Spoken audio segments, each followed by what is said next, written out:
মধ্যপ্রাচ্যের আকাশে যুদ্ধের ধোঁয়া ঘন হচ্ছে। পাকিস্তানের শান্তি পরিকল্পনা, হরমুজ প্রণালীর জট, ট্রাম্পের অগ্নিগর্ভ ভাষা, সব মিলিয়ে পৃথিবী দাঁড়িয়ে আছে এমন এক সন্ধিক্ষণে যেখানে একটি সিদ্ধান্ত বদলে দিতে পারে ইতিহাসের গতিপথ। ইতিহাসে কিছু রাত থাকে যেগুলো শুরু হয় সাধারণভাবে, কিন্তু শেষ হয় পৃথিবীর মানচিত্র বদলে দিয়ে। ওয়াশিংটনের ঘড়িতে যখন রাত 8টার দিকে সময় এগোচ্ছিল, তখন পৃথিবীর বহু শহরে মানুষ ঘুমাতে পারছিল না। কারণ একজন মানুষ বারবার সামাজিক মাধ্যমে লিখছিলেন, বলছিলেন, ইঙ্গিত দিচ্ছিলেন, আর সেই মানুষটির নাম ডোনাল্ড ট্রাম্প। তাই বিশ্বের কোটি মানুষের মনে প্রশ্ন, ট্রাম্প আসলে কি পরিকল্পনা করছেন, আর তার মনেই বা কি চলছে? ট্রাম্পের ভাষা সবসময়ই নাটকীয়, কিন্তু এবারের কথাগুলো যেন অন্যরকম ভার বহন করছিল। তিনি রাতে টুইট করে লিখলেন, ইরানকে এক রাতেই নিশ্চিহ্ন করা সম্ভব। এমন বাক্য ইতিহাসে নতুন নয়, কিন্তু সময়টা ছিল অস্বাভাবিক। কারণ এই মুহূর্তে যুদ্ধ চলছিল, তেলের দাম আকাশ ছুঁয়েছে, হরমুজ প্রণালী কার্যত বন্ধ, আর বিশ্ব অর্থনীতি শ্বাসরুদ্ধ অবস্থায়। এই জায়গাটাতেই এসে সন্দেহ জাগে, কারণ ট্রাম্পের একটা স্বভাব আছে। তিনি অনেক সময় এমন কথা বলেন যা বাস্তবতার চেয়ে মনস্তত্ত্বের খেলা বেশি। তিনি জানেন ভয় দেখানো কখনো কখনো যুদ্ধ করার চেয়েও কার্যকর।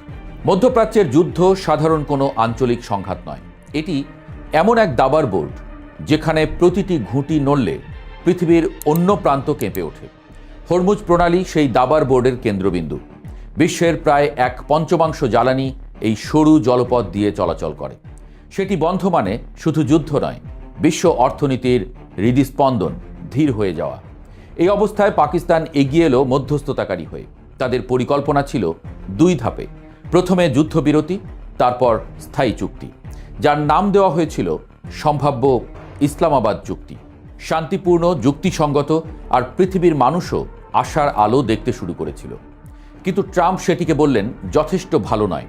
এখানেই প্রশ্ন জন্ম নেয়, ট্রাম্প কি সত্যিই যুদ্ধ চান, নাকি তিনি যুদ্ধের ভয় দেখিয়ে কূটনৈতিক জয় আদায় করতে চান? ট্রাম্পকে বোঝার জন্য তার রাজনৈতিক চরিত্র বুঝতে হয়। তিনি রাজনীতিবিদ কম, দর কষাকষির ব্যবসায়ী বেশি। তার ভাষা প্রায়ই অতিরঞ্জিত, যেন আলোচনার টেবিলে নিজের অবস্থান শক্ত করার জন্য আগেই দাম বাড়িয়ে রাখা। তিনি ভালো করেই জানেন ভয় একটি কৌশল। শত্রুকে যেমন ভয় দেখায়, মিত্রদেরও তেমনি চাপ দেয়। কিন্তু এবার সমস্যা হলো, এই ভয় বাস্তব অস্ত্রের উপর দাঁড়িয়ে আছে। কারণ এই সময়ে মার্কিন সেনাবাহিনীতে বড় রদবদল হয়েছে। সামরিক নেতৃত্বে পরিবর্তন সাধারণ ঘটনা হলেও যুদ্ধের মাঝখানে এটি অন্য বার্তা দেয়। এটি বোঝায় সিদ্ধান্ত গ্রহণের কাঠামো ও বাস্তবায়নের লক্ষ্যে সব নতুন করে সাজানো হচ্ছে। ইতিহাস বলছে, বড় সামরিক অপারেশনের আগে প্রায়ই এমন পুনর্বিন্যাস ঘটে। তবে আসলেই কি যা অনুমান করছি তাই হতে যাচ্ছে ইরানে? তবে বাস্তবতা আরও জটিল। যুক্তরাষ্ট্র পারমাণবিক হামলা চালাবে, এই ধারণা যতটা ভয়ঙ্কর, বাস্তবে ততটা সহজ নয়। পারমাণবিক অস্ত্র কোনো সাধারণ বোমা নয়, এটি রাজনৈতিক আত্মঘাতী অস্ত্র। একবার ব্যবহার মানেই আন্তর্জাতিক আইন, নৈতিকতা এবং কূটনৈতিক সম্পর্কের এমন ভাঙন যেখান থেকে ফিরে আসা প্রায় অসম্ভব। হোয়াইট হাউস ইতোমধ্যেই বলেছে, পারমাণবিক হামলার কোনো পরিকল্পনা নেই। এই বক্তব্যকে হালকাভাবে নেওয়া যায় না, কারণ আমেরিকার সামরিক সিদ্ধান্ত একক ব্যক্তির আবেগে নির্ভর করলেও সেটি বহু স্তরীয় কাঠামোর মধ্য দিয়ে বাস্তবায়িত হয়। তবুও ভয় কেন রয়ে যাচ্ছে? কারণ যুদ্ধের সময় যুক্তি প্রায়ই আবেগের কাছে হার মানে। ইরানও পিছিয়ে নেই। তারা স্পষ্ট জানিয়েছে, অস্থায়ী যুদ্ধবিরতি নয়, পুরো যুদ্ধের সমাপ্তি চাই। তাদের অভিজ্ঞতা বলছে, বিরতি মানে প্রতিপক্ষের পুনর্গঠন। তাই তারা হরমুজ খুলতে অস্বীকৃতি জানিয়েছে। এটি শুধু সামরিক সিদ্ধান্ত নয়, অর্থনৈতিক অস্ত্রও। বিশ্ব তেলের বাজারকে চাপের মধ্যে রেখে তারা কৌশলগত সুবিধা নিতে চাইছে। এই টানাপোড়েনে ট্রাম্পের হুমকি যেন আগুনে ঘি ঢালার মতো কাজ করেছে। কিন্তু একটি গুরুত্বপূর্ণ বিষয় প্রায়ই নজর এড়িয়ে যায়। ট্রাম্প একই সঙ্গে যুদ্ধের হুমকি দেন এবং কয়েক ঘন্টা পরই বলেন চুক্তির সম্ভাবনা ভালো। এই দ্বৈততা তার কৌশলের অংশ। তিনি সংকটকে চরমে নিয়ে গিয়ে শেষ মুহূর্তে সমঝোতার দরজা খুলতে পছন্দ করেন। ব্যবসায়িক ভাষায় একে বলা যায় ম্যাক্সিমাম প্রেশার বার্গেনিং। তাহলে কি সবই নাটক? না, পুরোপুরি নয়। কারণ যুদ্ধ ইতোমধ্যে বাস্তব। হামলা চলছে, মানুষ মারা যাচ্ছে, অবকাঠামো ধ্বংস হচ্ছে।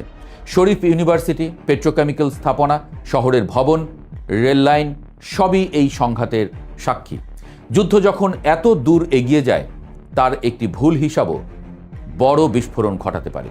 এখানেই সবচেয়ে বড় ঝুঁকি। ট্রাম্প হয়তো পারমাণবিক হামলা চান না, কিন্তু তিনি এমন পরিস্থিতি তৈরি করতে পারেন যেখানে ঘটনাগুলো নিজের গতিতে নিয়ন্ত্রণের বাইরে চলে যায়। ইতিহাসে বহু যুদ্ধ শুরু হয়েছে ইচ্ছাকৃত সিদ্ধান্তে নয়, বরং ভুল বোঝাবুঝি ও উত্তেজনার চেইন রিয়াকশনে। ন্যাটোর দূরত্বও গুরুত্বপূর্ণ সংকেত। পশ্চিমা মিত্ররা সরাসরি সমর্থন দিচ্ছে না।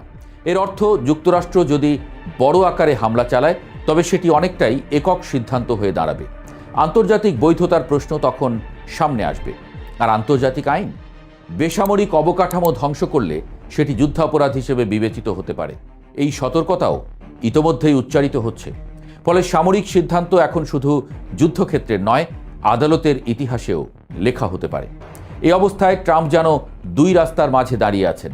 একদিকে সামরিক শক্তি প্রদর্শনের মাধ্যমে দ্রুত জয় দাবি করার প্রলোভন, অন্যদিকে দীর্ঘমেয়াদী রাজনৈতিক মূল্য, যা আমেরিকার বৈশ্বিক ভাবমূর্তিকে ক্ষতিগ্রস্ত করতে পারে। বিশ্ব এখন অপেক্ষা করছে তিনি কোন পথ বেছে নেবেন। সম্ভবত সবচেয়ে বাস্তব উত্তর হল, ট্রাম্প হামলার হুমকি ব্যবহার করছেন চাপ তৈরির জন্য।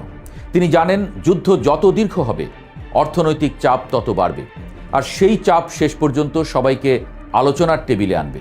কিন্তু বিপদ এখানেই, যখন কেউ বারবার আগুনের কথা বলে, একসময় আগুন সত্যিই জ্বলে উঠতে পারে। অনেকটা সেই রাখাল আর বাঘের গল্পের মতো। ইরানের এক তরুণের কথায় পুরো পরিস্থিতির সারাংশ ধরা পড়ে। আমরা সাধারণ মানুষ কিছুই করতে পারি না, ট্রাম্পকে তো থামাতে পারবো না। এই বাক্যটি শুধু ইরানের নয়, এটি আজকের বিশ্বের বাস্তবতা। কোটি মানুষের ভবিষ্যৎ নির্ভর করছে কয়েকজন নেতার সিদ্ধান্তের উপর। তাই প্রশ্নটি এখনো খোলা রয়ে গেছে। ট্রাম্প কি সত্যিই হামলা চালাবেন? সম্ভবত তিনি চান সবাই বিশ্বাস করুক তিনি পারেন, কারণ সেই বিশ্বাসই তার সবচেয়ে বড় অস্ত্র। কিন্তু ইতিহাস শেখায়, যখন বিশ্ব মনে করে সবই ব্লাফ, তখনই কখনো কখনো বাস্তব বিস্ফোরণ ঘটে। আজ পৃথিবী সেই অনিশ্চয়তার মধ্যেই দাঁড়িয়ে। রাত নামছে, ঘড়ির কাঁটা এগোচ্ছে, আর বিশ্ব অপেক্ষা করছে এটি কি শুধু আরেকটি রাজনৈতিক নাটক, নাকি ইতিহাসের নতুন অধ্যায়ের সূচনা।